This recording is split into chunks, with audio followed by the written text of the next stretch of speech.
Assalamualaikum warahmatullahi wabarakatuh. Salam integritas untuk sahabat Alfida TV yang mulia dan bahagia. Cerdas cendikia bersama Alfida.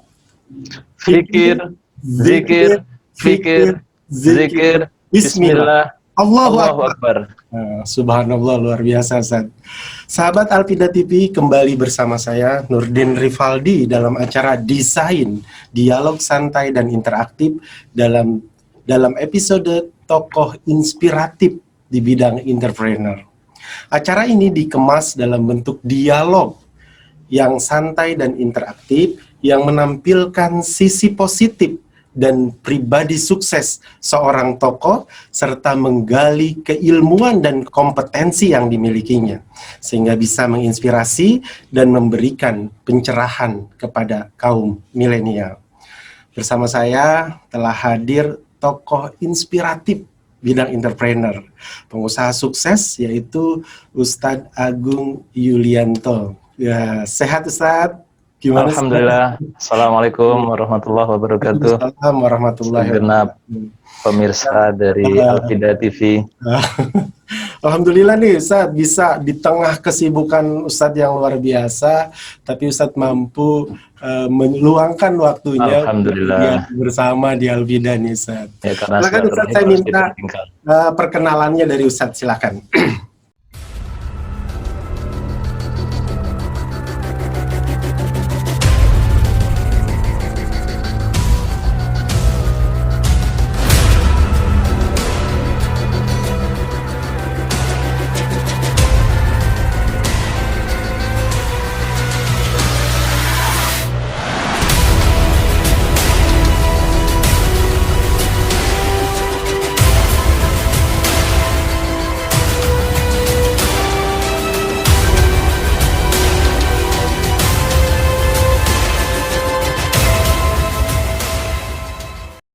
Oke, nama Agung Yulianto. Iya, betul. Tinggal di daerah Durensawit, Jakarta Timur.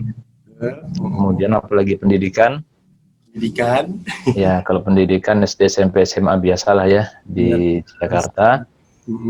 Kemudian lulus ya? Iya, keluarga juga di Ya, lulus D3 dari STAN, Sekolah Tinggi Akuntansi Negara. Iya, betul. Kemudian melanjutkan S1 di Fakultas Ekonomi Universitas Indonesia, jurusan akuntansi.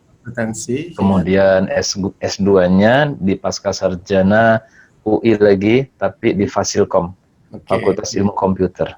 Jadi kalau sekarang di pengusaha sukses nyambung ya saja, karena emang ada background. Ya, karena dulu saya berpikiran bahwa untuk memimpin bisnis atau untuk sukses itu tidak jangan terlalu spesialis begitu. Karena saya misalnya D3 accounting, S1 accounting, kalau S2 accounting lagi ya debit kredit lagi. Saya berpikiran ekonomi dipadukan dengan IT gitu ya, dilandasi dengan pemahaman agama yang baik, itu akan sangat powerful. Dan itu kelihatan sekali dengan yang Ustadz pimpin sekarang ya, artinya benar-benar kemampuan dan kompetensinya benar-benar diaplikasikan. Ya, semoga demikian lah. Oke, Ustadz, kebetulan kita ngambil tema nih, Ustadz, temanya itu membangun mental wirausaha milenial, usaha muslim yang sukses. Nah, kebetulan kita di Yayasan Islam Alfida TV ini, Ustadz, ada SMA dan ada SMK-nya. Bagaimana? Betul. Bagaimana Ustadz? Jurusan apa SMK-nya? SMK jurusan multimedia dan tata boga, Ustaz. Oh, bagus banget. Ya, jadi Alfida TV ini dari karya-karya beliau nih, Ustaz.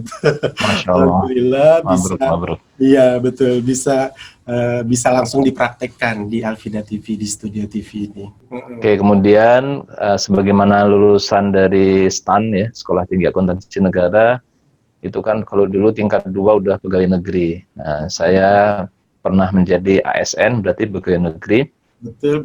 Sudah punya NIK sejak tahun 88.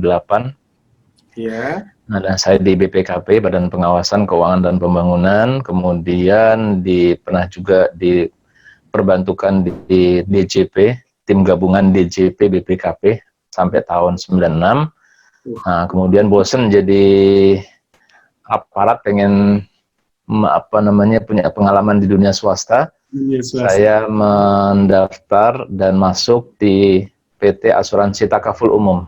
Wah, Itu cakep. sebuah perusahaan asuransi syariah, ya, Betul, betul, yang betul. waktu itu baru didirikan. Saya join dari bawah lagi itu, Iya, iya. menjadi kepala seksi accounting waktu tahun 96 tersebut, tapi terus alhamdulillah naik kepala bagian, kepala divisi, nah begitu. Kemudian tuh sampai tahun 99 ternyata ada dibutuhkan sebuah perusahaan startup yang dimiliki oleh pemerintah Betul. untuk mendayagunakan pegawai negeri waktu itu dengan gaji yang sangat besar, Iya. dan diambil dari pengurusnya, direksinya dari BUMN. Saya nyoba aja dan masuk. Begitu. Itu dahulu namanya PT Lintasindo Ekom, saya menjadi direktur keuangan tahun 2000.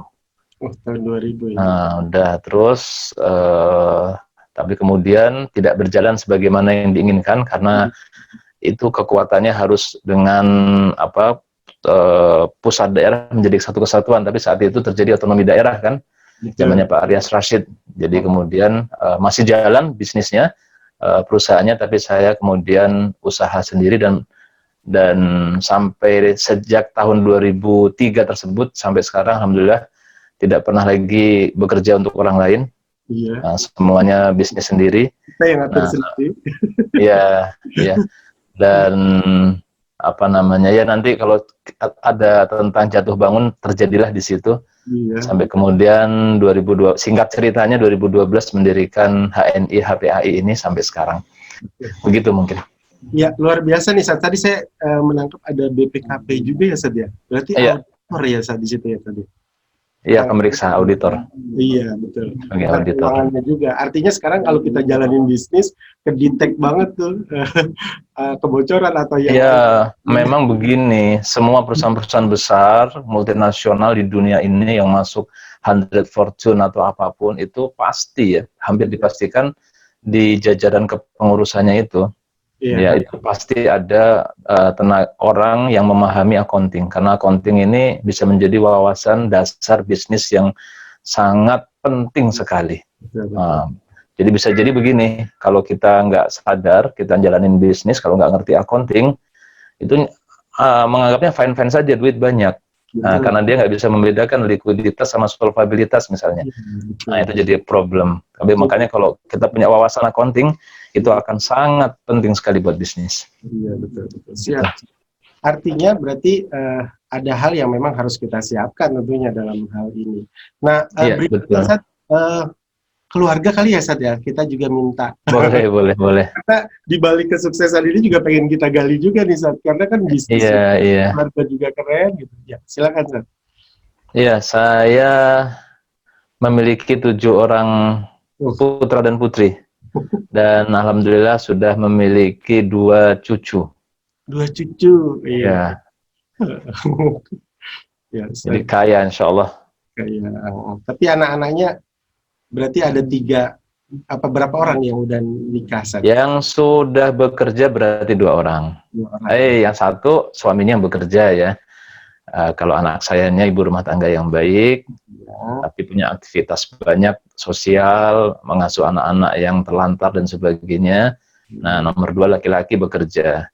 Nah, sisa yang nomor 3 baru lulus, sekarang masih skripsi ya, masih PKL. Sudah terus sampai yang kecil. Nah, yang kecil itu seumuran berapa tuh Sat kira-kira? Paling kecil baru usia 4 tahun. Iya. Jadi bayangin saya punya anak yang usia 4-5 tahun, tapi saya juga punya cucu yang umurnya mirip-mirip. Hampir sama tuh, sangat. Iya, hampir sama. Kalau orang bilang manggil encing walaupun seangkat. Walaupun umurnya sepantaran ya. Betul, Sat. Iya. Pak Nurdin orang Betawi bukan? Orang Betawi asli saya, Sat. Masya Allah. Iya. Jadi memang keluar babe, emak, semuanya orang Betawi. Nggak ada campuran, Zat. Masya Allah, betul. Oke, perkenalan kayaknya itu Sat ya. Jadi udah gali nih ke perkenalan. Nah, kita langsung ke ini ya Sat. Tadi yang saya bilang masalah waktu ya. Sat ini kan di satu sisi sebagai seorang ayah yang sukses Iya, nih, iya. 7 orang dan sebagainya. Terus di sisi lain juga ada banyak kerjaan-kerjaan yang saya lihat biodata dan sebagainya itu luar biasa nih. Nah, maksud saya membaginya nih, Sat. Kan perlu tips gitu loh. Di saat Iya, harus janjian. Karena kadang-kadang kita juga ketika janji banyak kerjaan kadang-kadang suka lupa. Nah, alhamdulillah iya, Sat, iya. strong banget gitu. Nah, silakan Sat. Kira-kira Ya membagi cuma waktu. begini, kalau menceritakan tentang manajemen waktu Iya, ya, betul. saya pada waktu muda dahulu dengan sekarang itu beda gitu loh. Beda ya. Beda.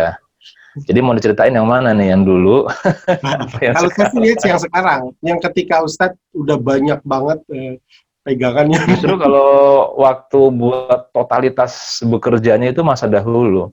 Oh gitu ya, Jadi kalau sekarang saya justru lebih tawazun ya, lebih seimbang. bisa imbang ya. Nah, Udah pasti ngatur ada betul ya. ya, ada waktu untuk pekerjaan, tapi juga ada waktu untuk keluarga, dan yang paling penting ada waktu buat Allah. Nah, buat ibadah. Jadi dibikin seimbang, tidak terlalu apa namanya ngoyo. Tapi kalau dulu Agung Yulianto muda ini, kalau sudah dapat passion, itu nggak ada yang ngalahin itu. Nah, ini penting nih, Kak. Struggle-nya. Ini penting nih. Manajemen yang ini saja yang pengen saya gali, karena nanti kan yang kita pengen anak-anak SMK, SMA udah menyiapkan mentalnya nih Ustadz untuk Iya, manajemen. betul-betul. Nah, mungkin ke manajemen waktu Ustadz di saat itu kali Ustadz, coba mungkin di Ya, sebenarnya kita harus memahami namanya passion ya. Kalau betul. kita sudah punya passion itu gampang aja. Passion itu apa sih? Sesuatu yang kalau kita jalani itu kayak misalnya Mas Nurdin ini gitu. Passionnya menjadi moderator, menjadi MC, membuat acara yang bermanfaat kan buat masyarakat. Itu passionnya. Senang banget kalau misalnya yang acara yang kita buat ini bisa bermanfaat, di like banyak orang begitu kan. Ya, betul, Itulah Ustadz. passion. Jadi begitu semangatnya luar biasa. Yang kita lakukan tuh dengan tersenyum, dengan rasa antusias ya, bangun pagi kita antusias buat mengerjakan gitu. Nah, itulah passion. Kalau udah ketemu passion, passion itu adalah gabungan antara apa yang kita cintai, kita sukai, pekerjaan tentunya, dengan apa yang kita mampu. Ya, apa yang kita mampu melakukannya, kita punya kapabilitas di situ, itu baru passion. Kalau kita cuma suka bola tapi nggak bisa main bola, itu bukan passion. Betul, Nah, itu hobi aja itu. Tapi kalau kita pinter main bola dan kita suka bola, nah itulah baru passion. Tapi nanti kita akan ketemu passion kalau nggak menghasilkan uang, juga lama-lama bahaya juga itu, bisa hilang juga. Bisa hilang dengan Nah, sendirinya. jadi ada, saya kalau boleh gambarkan ada 4 hal yang harus ada ya agar kita menjadi orang yang luar biasa, orang yang struggle. Kalau kita punya passion, passion itu gabungan antara apa yang kita cintai, ya apa yang kita sukai, dan yang kedua apa yang kita what you are good at. Jadi kita tuh pinter, jago, menguasai. Itulah passion. Oke. Nah, udah punya passion nih, udah kita seneng, kita pun jago juga. Misalnya Mas Nurdin punya passion mencintai pekerjaan ini dan jago juga ya, bisa membawakan acara dengan baik, itulah passion. Tapi kalau nggak ada satu lagi, kita nggak menghasilkan uang, itu juga akan bermasalah nantinya. Contoh misalnya ada orang yang seniman ya, dia jago, dia juga mencintai pekerjaannya, tapi ternyata hasil karyanya nggak jadi duit, nggak laku. Lama-lama dia juga akan masalah gitu ya. Nah, kalau kita segi, yaitu apa yang masyarakat butuhkan. Apa yang masyarakat butuhkan, bahkan apa yang akhirat butuhkan. Jadi punya misi. Nah, kalau 4 hal ini bersatu, udah tuh, kita akan sangat powerful. Kerja tidur cuma 2 jam 3 jam sehari pun oke, begitu kan. Kita punya antusiasme yang luar biasa. Nah, cari, kalau nemu itu dalam hidup kita akan menjadi orang yang luar biasa kita. Nah, nemuinnya itu loh, Sat. Kira-kira bagaimana? Ya, memang seperti ini, ada samanya ya, walaupun nanti saya nggak pas banget ya. Ada samanya dengan mencari jodoh sebenarnya. Kan kalau dalam bisnis kita boleh dong, kalau belum punya memang yang besar, yang berhasil, kita coba beberapa bisnis, jualan ini, jualan itu, ya kan, kerjaan ini, kerjaan itu, sampai nemu yang paling srek. Nah, yang paling srek, paling menjiwai, dan kita senang jadi passion, nah itulah kita pilih. Jadi macam dulu mungkin ada yang mencari istrinya begitu kan, jadi kenalan sama seorang wanita, nah, kenalan lagi sama yang lain sampai nemu yang srek baru nikah, tapi kan nggak gitu-gitu amat. Ada juga yang langsung passionnya dibentuk di jalan. Iya, benar. Betul gitu. Ya, begitu. Cari passion tersebut. Maka kita nggak akan sukses kalau nggak nemu passion. Dan passion ini menjadi penggerak dia untuk melakukan, bahkan sampai waktu pun dia yang ngatur gitu ya, Satya. Oh iya, betul. Kalau udah punya passion, selesai udah. Dia akan menjadi orang yang luar biasa. Nah, tadi kita punya passion, tapi juga ada hubungan dengan kebiasaan yang kita lakukan. Makanya ketika ada sebuah istilah, setiap orang sukses selalu dia punya kebiasaan. Ada yang kebiasaannya adalah baca buku, atau juga ada yang lain. Nah, kira-kira kebiasaan atau amaliyah nih, atau kalau dalam bahasa agama amaliyah apa yang Ustadz biasa ada di Ustadz, sehingga nanti bisa ditularkan buat anak-anak kita nih, Ustadz. Iya, ini juga beda juga. Saya pada kondisi sekarang ini berbeda dengan kondisi dahulu. Jadi saya kalau mau memang menelusuri menapaki karir ya, saya nggak mau menyebutkan misalnya kesuksesan atau apa. Dalam masa perjuangan dahulu dengan sekarang itu berbeda. Jadi kalau dulu misalnya saya akan sedih kalau tahun ini, waktu ini saya nggak ada progres begitu.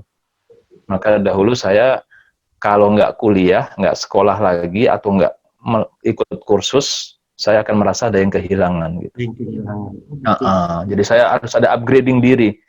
Karena menyadari bahwa kita ini Allah kasih umur gitu, dan umur terus bertambah, artinya usia kita berkurang, jatah hidup kita berkurang, kita harus menjadi terus lebih baik. Ya. Yang penting ada nilai tambahnya dalam diri kita, apakah bentuknya pengalaman atau juga pendidikan formal, nah, dan seterusnya. Itu yang saya lakukan. Tapi begitu saya stuck, saya akan sedih gitu. Itu yang saya alami pada masa dahulu. Sehingga ketika misalnya saya waktu jadi ASN, saya mengalami stagnasi. Betul. Sehingga tahun 96 itu, aduh saya nggak mungkin begini. Di samping saya dulu juga meyakini saya ingin sukses luar biasa gitu loh ya. Ingin menjadi orang yang outstanding, yang apa, pencapaiannya itu bukan biasa-biasa saja, dan saya melihat nggak mungkin saya lakukan ketika saya masih sebagai ASN waktu itu. Jadi saya putuskan saya harus keluar. Saya waktu itu belum mikir bisnis, belum entrepreneur itu belum kayak sekarang gitu. Saya cuma mikir saya cari pengalaman di dunia swasta gitu saja. Dan saya punya minat dalam bidang ekonomi syariah, maka ketika ada teman menawari masuk asuransi takaful, itu take home pay saya turun itu waktu itu. Turun. Ya bukan naik. Tapi saya karena pengen pengalaman, saya ingin tantangan baru, saya keluar, bismillah. Apa ini pendapat saya pribadi nih, Ustaz? Kayaknya kayak lagi memotivasi saya. Kebetulan saya dalam setahun 2 tahun ini ngambil keputusan besar kayak Ustaz juga sama. Oh iya. Jadi di eselon 3, Ustaz, di Masya Allah. Iya. Kepala seksi ya. Saya lihat orang-orang yang kayak Ustaz gitu, dia keluar merdeka gitu jiwanya dan sebagainya, lebih kelihatan smartnya. Saya ngambil kesimpulan kayak gitu, Ustaz. Ini seperti saya dimotivasi nih sama Ustadz, ini mah pribadi aja nih. Iya. Jadi, tapi memang ngalamin ya, lonjakannya dari pertama kita di PNS, tiba-tiba kita dalam kondisi yang nggak stabil, misalnya di awal. Kalau sekarang udah beda pastinya kan. Maksudnya di saat ngambil keputusan itu, Ustadz ngalamin banget ya sekarang. Sebenarnya kalau saat itu yang berhenti dari ASN, dari PNS tersebut, nggak terlalu ada goncangan ya, karena baik di PNS, di ASN maupun di swasta saat itu sama-sama gajian kan, tetap aja gajian gitu. Yang jelas utang banyak, yang jelas. Utang belum kebayar, utang banyak saat itu. Ya gitu. Kan diberesin semuanya kan. Masya Allah, ya. Yang jelas saat itu utang masih banyak ya. Betul. Utang banyak, tapi yang penting saya waktu itu punya pengalaman baru.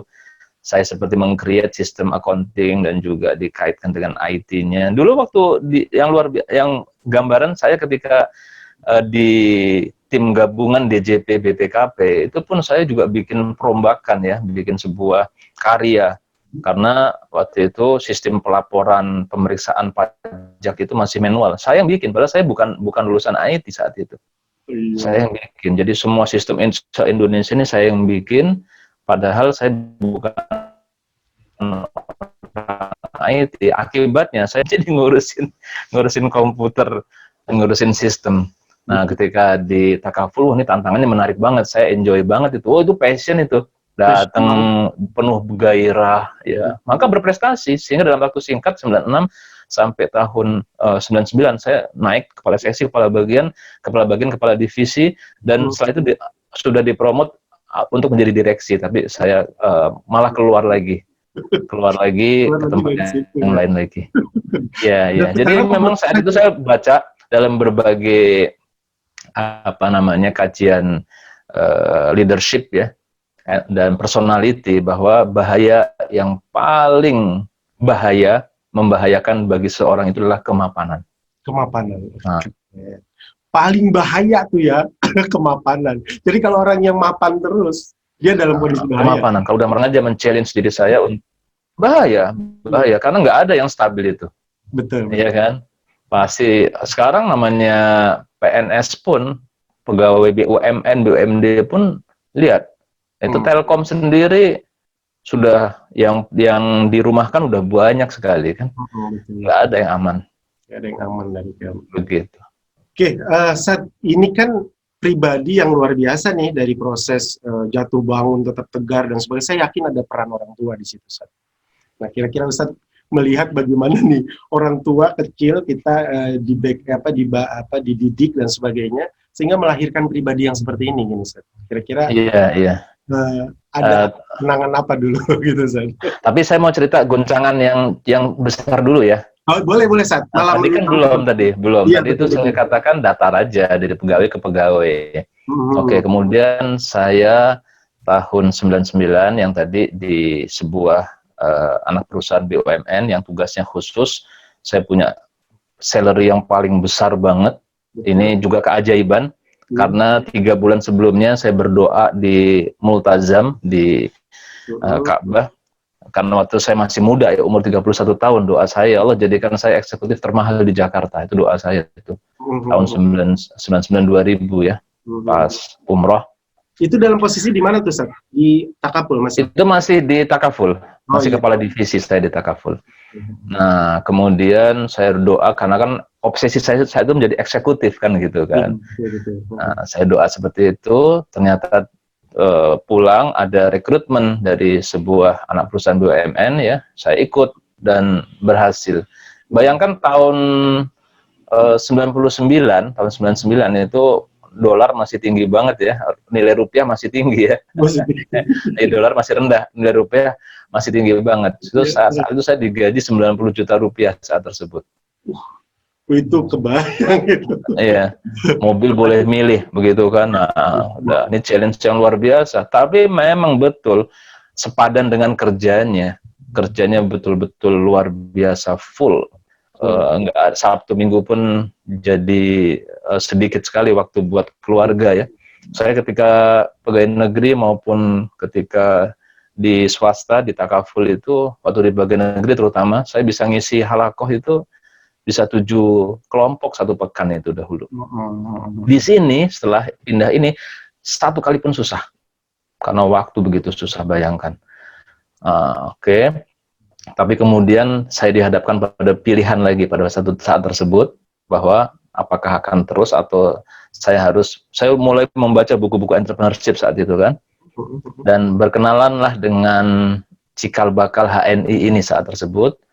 Nah, saya mulai berpikiran buat punya bisnis sendiri, karena kan kalau di perusahaan semacam HNI ini, network marketing itu diajarkan bahwa ini adalah bisnis mandiri kita gitu kan. Maka saya menekuni, dan ketika hasilnya belum banyak saya memutuskan keluar tahun 2003. 2003 saya keluar.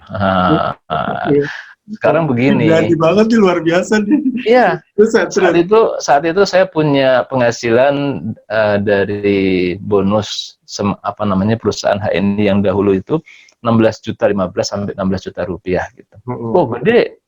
Siapa bilang gede, kalau dibandingkan sama sebelumnya anjlok dong. Ya kan, nurunin taraf hidup kan susah. Betul, Iya kan, susah itu, nggak mudah. Nggak mudah. Stylenya kan udah kebawa duluan sama gaya hidup kan. Iya, walaupun saya tidak mengupgrade berlebihan ya, tidak mengupgrade. Saya tetap menjaga kesederhanaan dalam kehidupan keluarga, jadi nggak terlalu drop juga. Ya, tapi sempatlah itu mengalami apa namanya, apalagi saya saat itu pun juga kemudian bisnis yang lain juga. Bisnis yang lain kan ada yang jatuh bangun kan. Betul. Iya, jatuh bangun, yang rugi, yang segala macam itu mengalami. Berbagai macam bisnis saya lakukan. Saya memang berniat untuk menjadi bisnis owner sendiri, menjadi bisnismen, pengusaha, tidak mau jadi pegawai lagi. Di situ jatuh bangun. Aset-aset saya saat itu banyak terjual, ya, disitulah kemudian ketika saya memutuskan keluar dari perusahaan tersebut, itu memang keluarga heboh itu. Mertua semua itu heboh, tapi alhamdulillah istri mendukung ya, itu yang paling penting. Gimana ini gaji udah gede-gede kok keluar, ya itu luar biasa itu. Betul. Nah, itu tadi saja jatuh bangunnya berarti terasa banget di saat itu. Nah, iya, terasa sekali.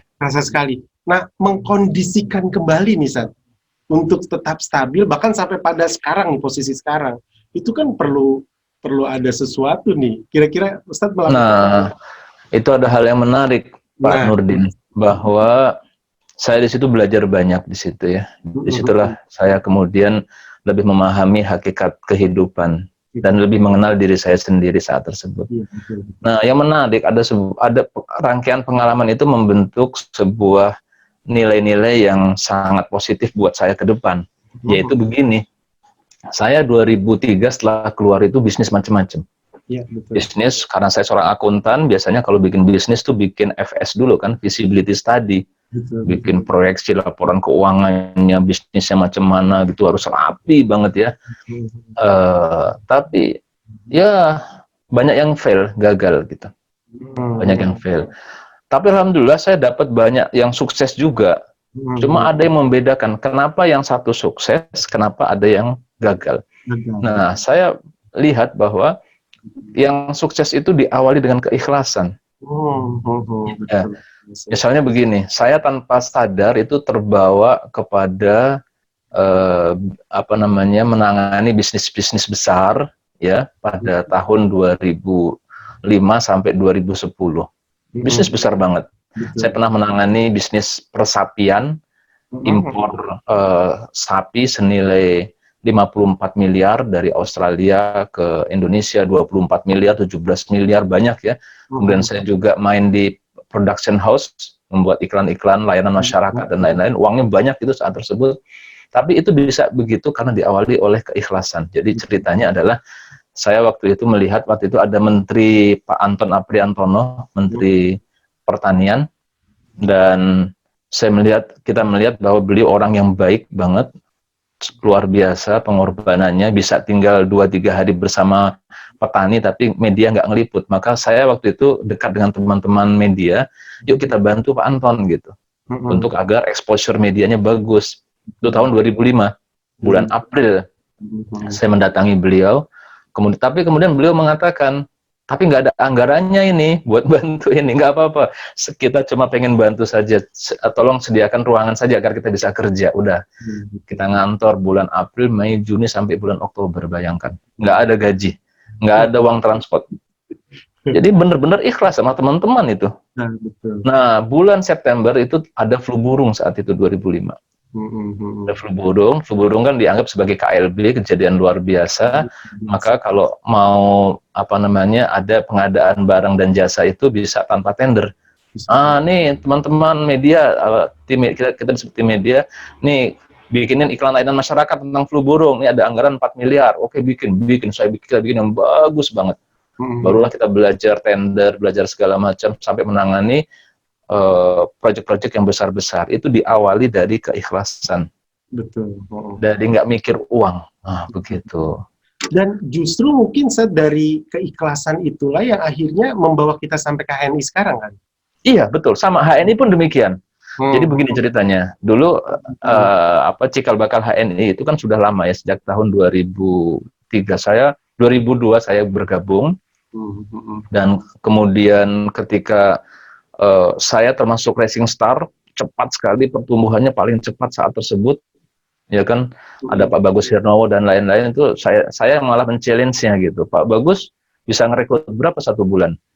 Dia bilang, oh saya bisa 60. Oh, saya akan kalahkan. Saya satu bulan merekrut 100 lebih pada saat tersebut. Ya. Nah, saya langsung sampai tahun 2003 itu bisa dibilang sempat nomor 1 ya. Tapi memang saat tersebut perusahaan ini belum sungguh-sungguh. Manajemennya nggak sungguh-sungguh. Saya ketemu pemiliknya kok malah mengeluhkan perusahaan, malah, waduh ini nggak bisa jadi andalan ini saat tersebut. Maka itulah kenapa saya bisnis yang lain gitu. Karena perusahaan pada saat tersebut, network marketing yang saya ikuti tidak bisa menjadi andalan karena manajemennya nggak serius gitu. Jadi kemudian saya ikut yang lain. Tapi anehnya, subhanallah, saya nggak fokus menyelenggarakannya pun, penghasilan saya masih terus bertahan itu. Sampai 2003, 2004. Tadi modal keikhlasan itu saat. Iya, ya bisa jadi, Allah alam. Masih bertahan ya. Masih luar biasa. Ini bisnis cakep juga ini. Sedangkan saya kemudian menangani proyek-proyek besar, tender-tender besar yang itu resikonya juga besar. Betul. Resikonya besar. Itu sebelah kaki di surga, sebelah kaki di penjara itu. Bener, ya bener. Kalau pertarungannya dahsyat ya, luar biasa gitu. Saya sampai pada saat tersebut ngiri gitu dengan ini Pak Bagus Hirnowo, Pak Erwin Chandra Kelana, hidupnya santai, enak banget menikmati hidup. Ya penghasilannya lumayan gedean saya sih, cuman dia kok enak banget gitu. Enak gitu, menikmati banget gitu ya. Iya, nikmati. Maka tahun 2009 saya comeback. Saya comeback karena apa namanya, saya pengen lagi mencari yang lebih tenang begitu. Kalau dahulu, aduh pokoknya saya nggak bisa ceritakan ya, itu perjuangannya itu luar biasa begitu, pertarungannya juga luar biasa. Maka saya comeback, saya kembali membangun bisnis network marketing saya. Alhamdulillah tumbuh berkembang. Saya semangat lagi, tapi terjadi lagi masalah. Jadi masalahnya adalah ternyata prinsipal perusahaan ini di Malaysia itu goyang ya, goyang masalah. Jadi kalau nggak diselamatkan habislah sudah. Padahal di sini ada banyak sekali orang yang menggantungkan penghasilan dari situ dan kita masih punya mimpi besar. Maka saat itu saya bertiga dengan ikhlas, tidak memikirkan apapun, nggak punya vested apapun. Kita cuma pengen agar ini diselamatkan. Jadi kita waktu itu tim saya, kemudian Ustadz Muslim Yatim, dan yang ketiga adalah almarhum Ustadz Ajid Muhsin, ya itu menjadi delegasi melobi pihak Malaysia. Kami yang datang saat tersebut dengan ikhlas, pokoknya kita akan tackle, handle Indonesia, kita masih punya mimpi, teman-teman pun masih satu kesatuan, mereka masih ini, termasuk Pak Ari Mariadi dan lain-lain itu, kita masih punya mimpi yang sama, jadi kita benar-benar kompak saat itu, walaupun Malaysia goyang, hancur, jangan sampai hancur, Indonesia ikut hancur. Nah, tapi kita buat perusahaan ini jadi milik Indonesia. Oh, sepakat. Nah, disitulah kemudian kita mulai dari minus. Bukan dari nol, dari minus. Tapi minus, utang banyak. Dari minus. Betul. Dan ini kemudian mengajarkan kepada kita bahwa kita jangan khawatir buat memulai usaha dari nol, dari bawah, bahkan dari minus. Karena kita memulai HNI HPAI ini adalah dari rumah yang sangat mungil. Betul. Jadi saya punya rumah, depannya ada rumah cuma ukuran 45 meter, itu jadi kantor kita itu saat itu. Ya, tapi luar biasa sekarang jadi begini dia. Masya Allah, ya.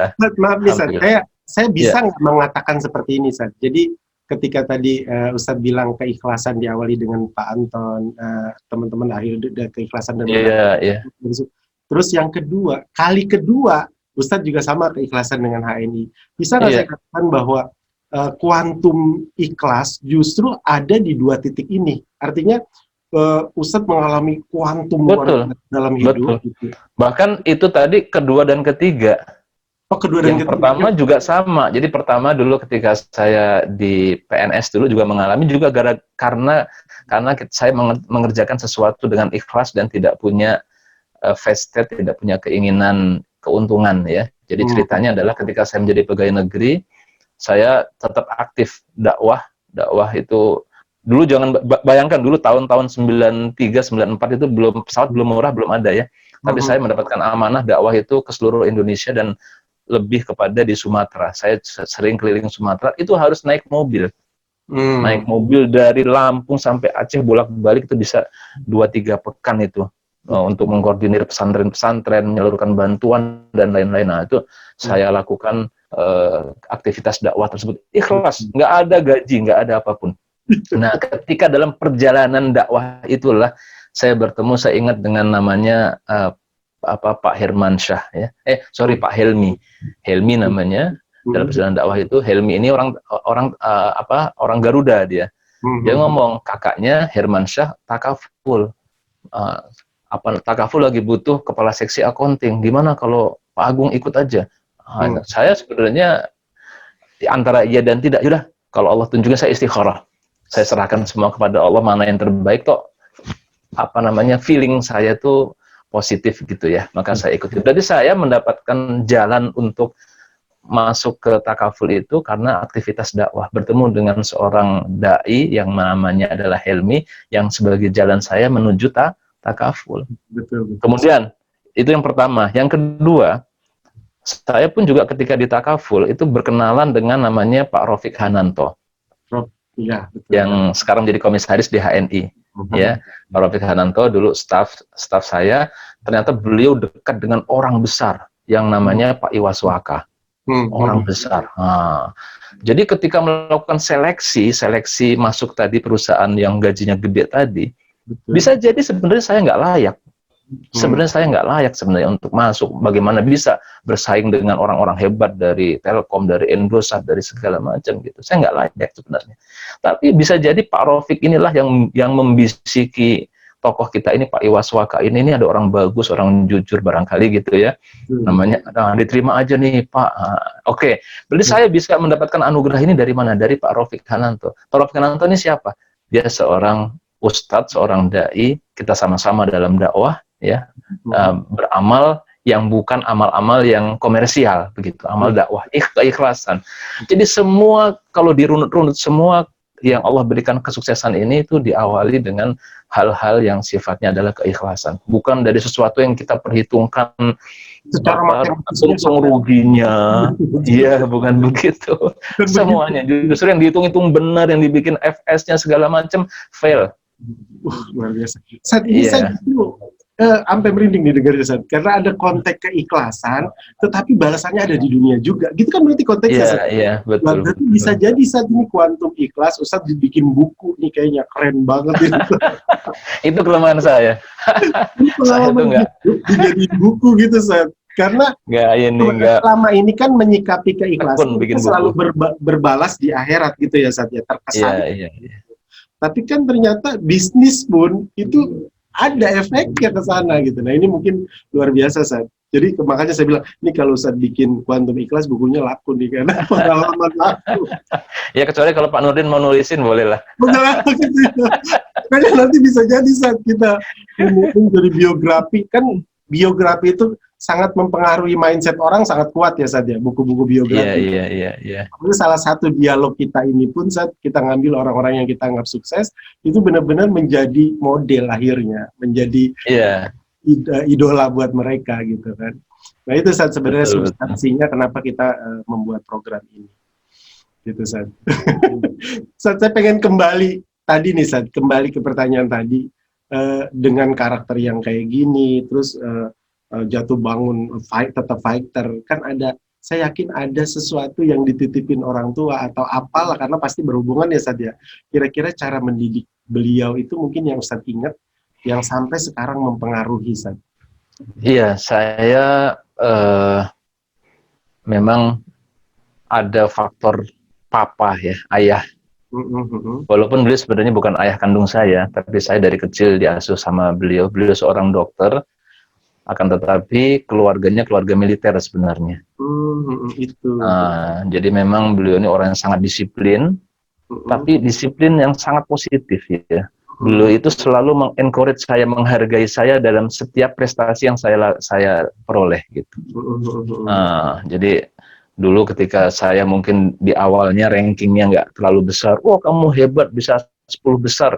Padahal dalam hati saya, aduh 10 besar kan bukan hebat, tapi dibanggakan, diangkat ya, dihargai, diberikan penghargaan. Sehingga terus memotivasi sampai kemudian saya bisa menjadi juara umum dan terus mempertahankan itu karena orang tua itu selalu tidak selalu mengambil angle yang positif dari anak. Nah, itu yang luar biasa. Jadi figur beliau lah yang sangat berperan pada diri saya. Oke, betul. Ini menarik nih, tadi ada kata angle yang positif dari Iya. Iya. Nah, mengangkat, menghargai. Ya, betul. Artinya berarti sesuatu yang positif malah yang didukung gitu kan ya. Yang negatif dari aja gitu ya, Sat ya. Iya, betul. Nah, ternyata pengalaman ini membuat potensi anak berkembang ya, Sat, gara-gara. Iya, malah memotivasi itu, memotivasi. Nah, terasanya bagaimana tuh, Sat, pada saat kita, karena ini penting menurut saya, bisa jadi banyak orang tua yang memang ketika anak salah malah kan Iya. Ya, kita harus begini menurut saya. Jadi mendidik seorang anak itu harus ini bukan berarti si anak kemudian dituntut buat pamrih, buat apa, tidak, memang caranya harus begitu. Sehingga si anak ini merasa dia senang ketika orang tuanya bangga. Misalnya orang tua saya, papa itu kalau ketemu dengan saudara-saudaranya, ketemu dengan pak-adik saya itu membanggakan saya, ini juara umum nih. Ini kalau ada kompetisi matematika, kompetisi kimia, dia yang ikut. Itu dibanggakan banget.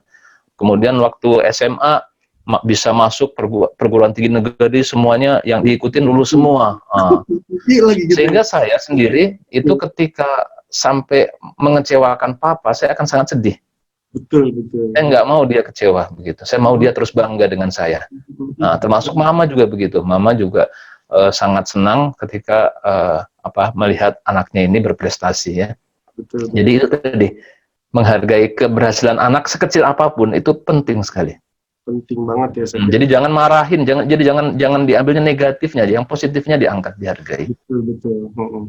Nah, anak saya ada yang nurunin gitu ke pengusaha larinya.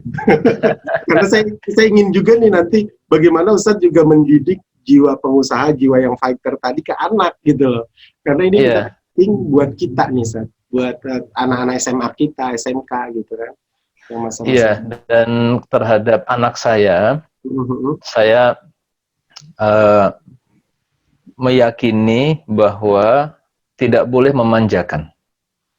Ya, bahwa kesalahan terbesar, karena begini, saya saya pernah bicara dengan orang keturunan Tionghoa ya, orang pengusaha, dia mengatakan begini, bahwa generasi pertama mereka itu kakek dan ayah mereka itu adalah yang membangun bisnis. Generasi kedua itu yang menikmati bisnis. Generasi kedua yang menikmati, betul. Bisnisnya, menikmati kesuksesannya. Tapi generasi ketiga yang menghancurkan. Generasi ketiga yang menghancurkan. Iya, ya, itu banyak dialami oleh mereka pun begitu ya. Jadi kita bisa belajar ternyata masalah paling pelik terhadap pendidikan anak ini justru ketika penuh fasilitas, dimanjakan dengan fasilitas. Betul. Ya, itulah mungkin nanti kalau saya melihat dulu di stan misalnya, dulu di stan itu kebanyakan anak-anak petani yang muncul ya, dari pedalaman di Jawa Tengah, di Jawa Timur, anak-anak petani itu banyak masuk stan berhasil. Dan mereka ketika kuliah betul-betul orang yang sangat tekun. Ya, karena apa? Hidupnya itu keras. Tapi ada juga sebagian teman-teman saya, anak Jakarta, yang anak orang kaya, rata-rata lembek mentalnya gitu. Maka menyadari begini, ketika taraf kehidupan kami sudah membaik, ya sudah lebih baik, ini harus kita set anak-anak tetap harus dalam posisi yang tidak comfort zone gitu. Sehingga saya misalnya, ketika saya ada mobil saya berikan kepada anak, saya nggak berikan kepada anak. Kamu harus nyicil gitu.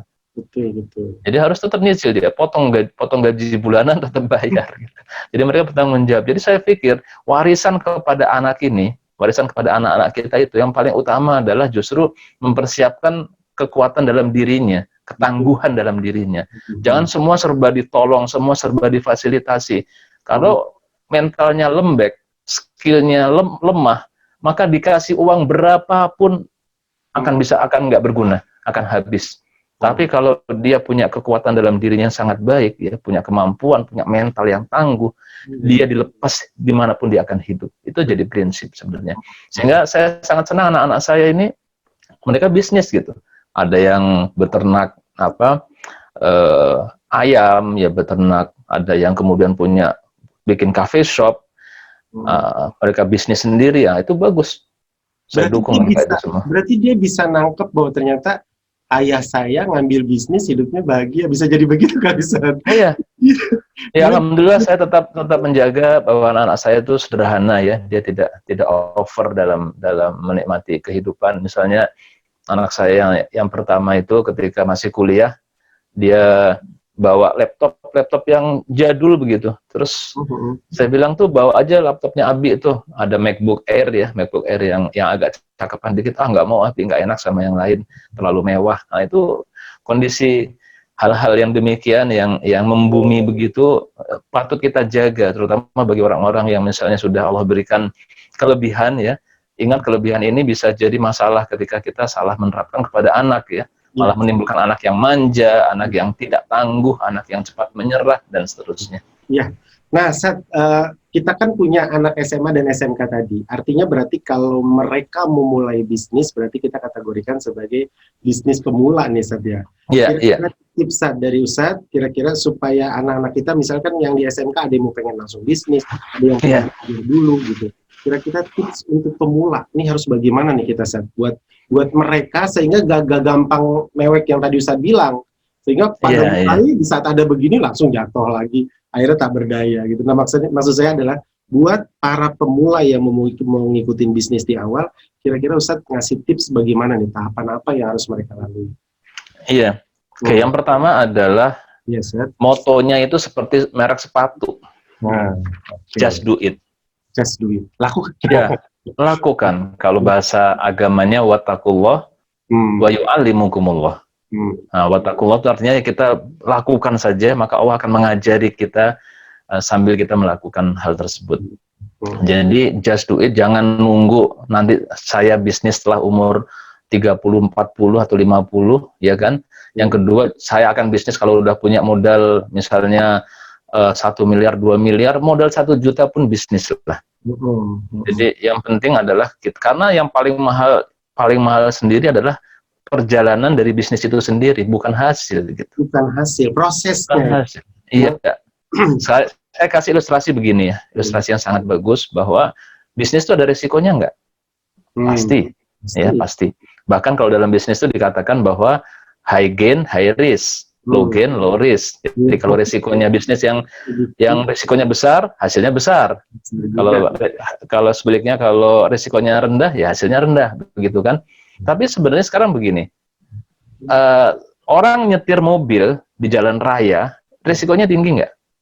Tinggi ya, tinggi. Buat orang yang tidak bisa, yang masih belajar nyetir. Tapi kalau buat yang bisa, lincah banget. Buat orang yang sudah sopir udah lincah, risiko tinggi nggak? Enggak kan? Betul. Berarti kan sebenarnya risiko tinggi dan rendah itu bergantung kapasitas kita. Tapi sekarang seorang supir yang sudah pinter nyetir, udah hebat nyetir, udah pakai feeling, ya kan, udah itu kan perlu bertahun-tahun pengalaman, jam terbang gitu. Jadi kalau kita bisnis ini, niatkan ini bentuk daripada kita mengakumulasi pengalaman, ya, menambah jam terbang gitu. Ya kalau Allah takdirkan langsung sukses, langsung besar, ya alhamdulillah gitu kan. Tapi yang paling kita paling penting adalah kita menyadari bahwa ketika kita bisnis ini, kita nih ditodong dengan satu senapan yang kalau kita nggak persiapkan diri kita akan tertembak dan mati. Betul. Kegagalan, fail.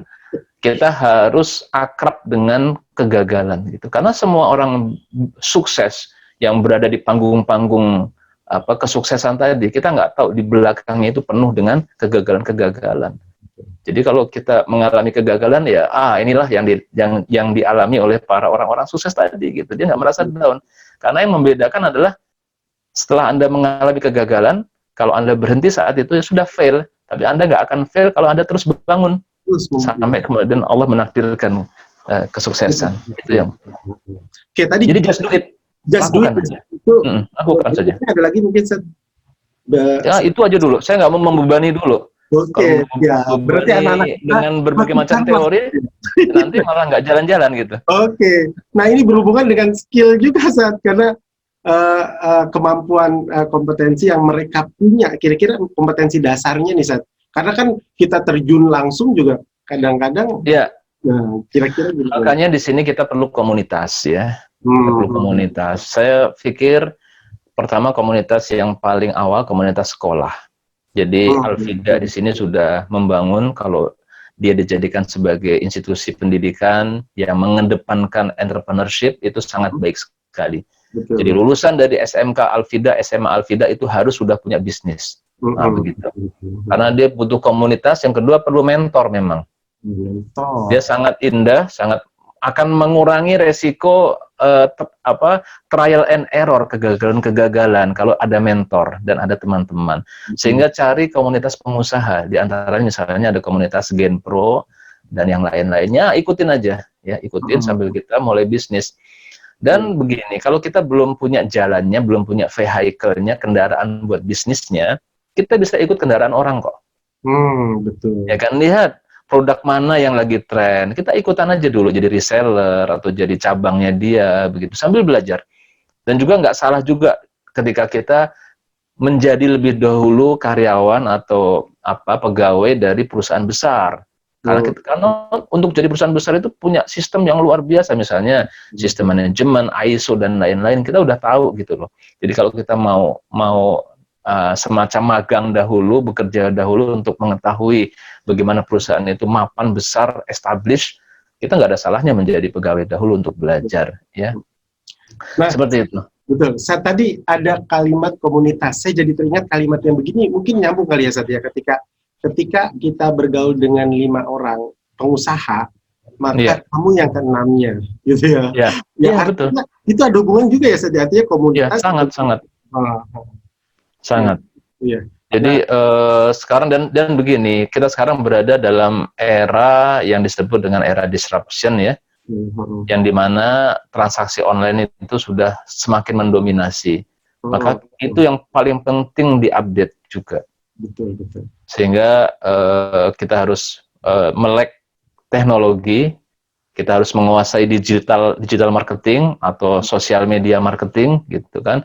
Dan kita biasa mainan dengan e-commerce, dengan marketplace, ya kan, bisa di hni.id, bisa juga Tokopedia, Bukalapak dan lain-lain. Satu, kita punya sendiri channel digital marketing yang kita bikin sendiri. Dan saat ini yang saya sebutkan ini penting nih, bahwa dalam era sekarang yang namanya aset atau investasi terbesar itu bukan lagi gedung yang tinggi, pabrik yang besar, ya bukan lagi itu. Tapi adalah yang disebut dengan network. Ya. Contohnya begini, coba lihat para influencer, YouTuber atau yang penghasilannya besar-besar, ada Ria Ricis, ada Atta Halilintar, ada Raffi Ahmad dan lain-lain ya kan.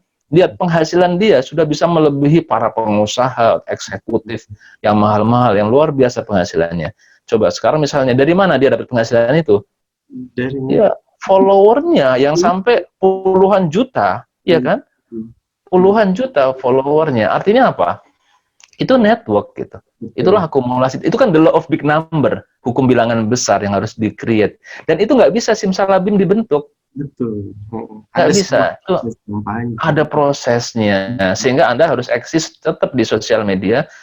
Sosial media ini ibarat pisau bermata dua, dia bisa menikam, bisa buat hal-hal yang jelek, kejahatan, tapi juga bisa hal yang bermanfaat. Kita harus mulai. Cakep nih Al-Fida sudah membangun aset sebenarnya, follower itu aset yang harus dipelihara, ya kan? Ya paling nggak di awal kita niatkan aset ini, network ini jadi sarana dakwah. jadi Betul. pahala kita kan. Tujuan kita dari awal gitu, Sat. Nah itu soal nanti kemudian bisa dikapitalisasi, bisa dimonetisasi, itu belakangan. Makanya tadi saya nyambung dengan kalimat Ustaz tadi, keikhlasan kuantum ikhlas tadi. Ya, Karena betul, dari betul. proses itu ternyata ada efek, ternyata tadinya kita nggak tahu banyak di sini gitu, Ustaz. Iya, betul, betul. Nah, Ustaz, kebetulan kan memang kita dibatasi dialog nih. Cuma saya ingin Ustaz, sedikit beberapa ke depan ini dialog kita fokus di HNI nih, Ustaz. Iya, Karena ternyata kalau ini pandangan saya kelihatannya di masa pandemi malah kelihatan survival banget, malah eksis. Kita alami sendiri gitu, Ustaz. iya, iya, betul. Artinya mungkin Ustaz bisa mendefinisikan atau mengkronologikan bagaimana proses HNI itu sehingga bisa eksis nih sekarang. Kalau saya lihat, mudah-mudahan malah Di masa pandemi ya. di tengah pandemi gitu loh. Kira-kira gimana Ustaz komentarnya? Iya. Jadi itu semua petunjuk dari Allah Subhanahu wa taala ya, bukan dari kehebatan kita. Betul, Karena betul. seperti Allah mudahkan semua jalannya. Jadi berawal dari tahun 2018 misalnya nih kita melihat Iya. 2018 itu saat itu terjadi kenaikan harga ekspedisi yang gila-gilaan. Sampai 18 akhir ya. Itu sampai pernah September naik, Oktober naik, Desember naik, Januari naik. Jadi biaya pengiriman pesawat itu luar biasa naiknya. Jadi kita punya namanya delivery expense ya, atau biaya pengiriman itu di September 2018 itu masih 5,7%. Betul. Di Januari 2019 sudah 12%. Nah, coba dan itu berlanjut bayangkan. sampai sekarang itu. Sekarang nanti saya ceritakan dulu ya, ini dulu. 12%. Maka kita saat itu harus merubah strategi. Betul. Sehingga yang tadinya banyak pengiriman dari udara, kita membuat sub warehouse. Betul. Jadi misalnya kita bikin sub warehouse di Makassar, di Kalimantan, di Surabaya, kita kirim pakai darat atau pakai laut, baru dari sub warehouse tadi dikirimlah ke konsumen, ya kan? Nah, akhirnya bisa saving yang luar biasa. Balik lagi, bahkan sekarang di bawah 5%. Tapi, kejadian pandemi di bulan Maret.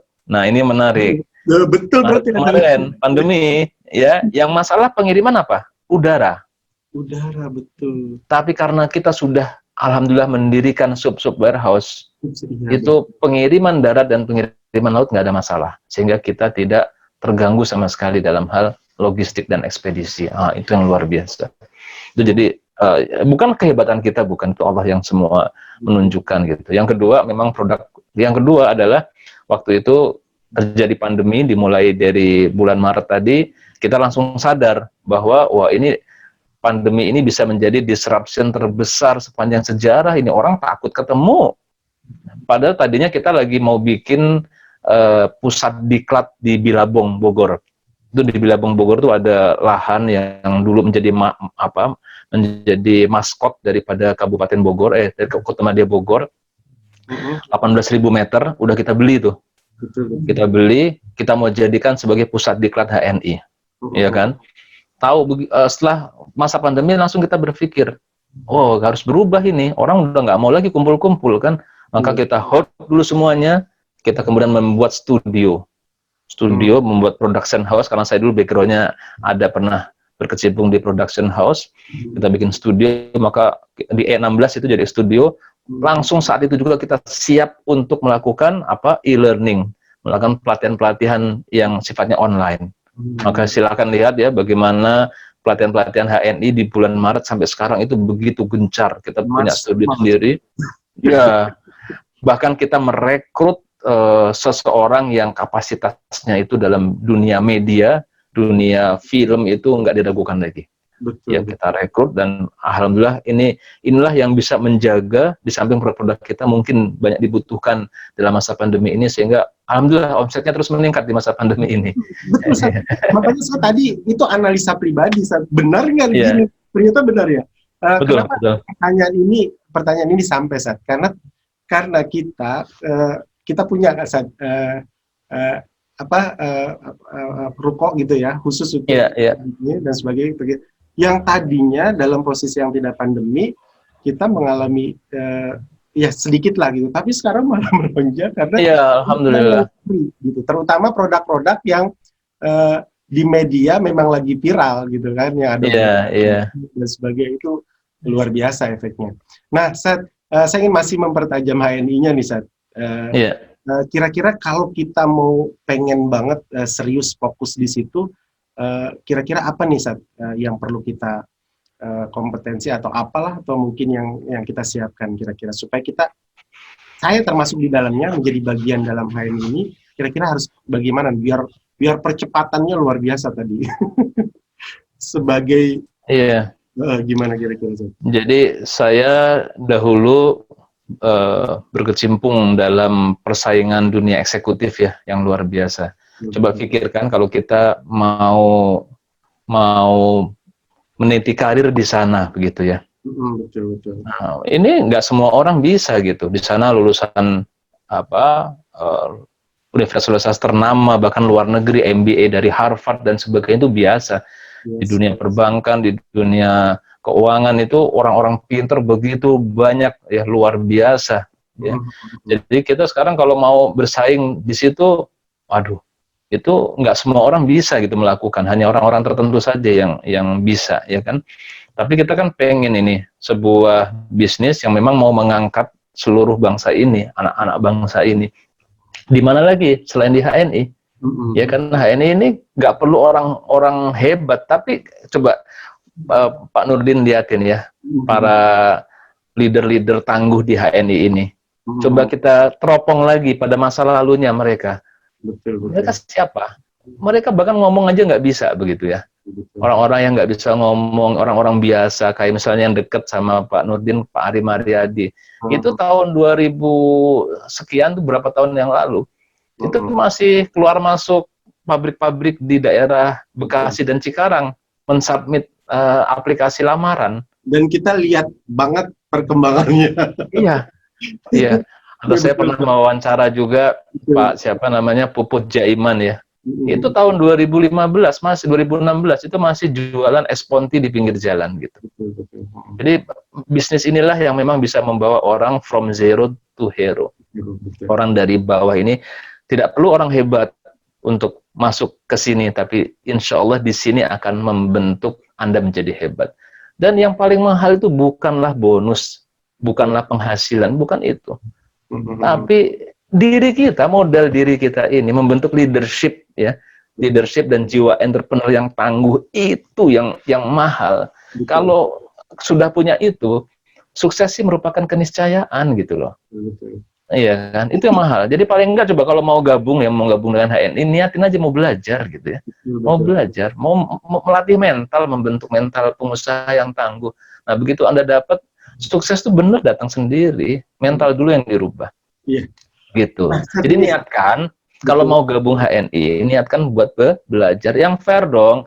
Kita belajar SD berapa tahun? 6 tahun, SMP 3 tahun, SMA 3 tahun, berapa total? 12. Kuliah taruhlah 6 tahun, 12, 18 tahun sekolah. Betul. Di HNI, alhamdulillah kurikulumnya, Masya Allah, Pak Nurdin bisa lihat sendiri ya. Betul. Pelatihan-pelatihan setiap hari bisa kita ikuti secara daring, itu luar biasa ya, menarik banget.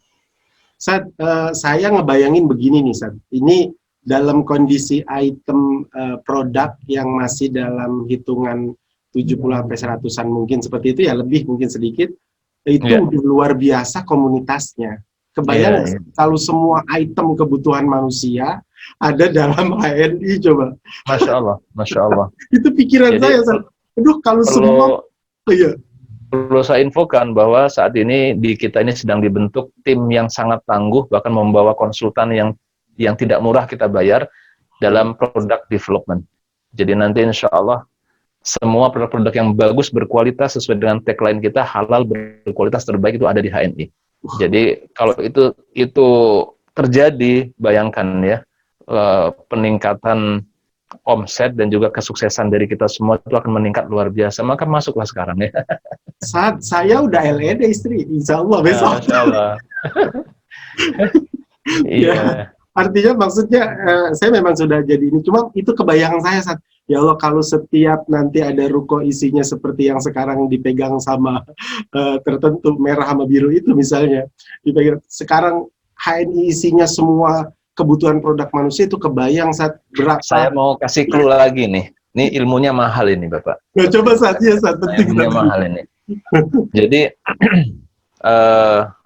orang banyak salah ketika dan nggak akan berhasil ketika nggak memahami ini. Jadi sekarang dikatakan bahwa bisnis online itu meningkat luar biasa, gitu ya.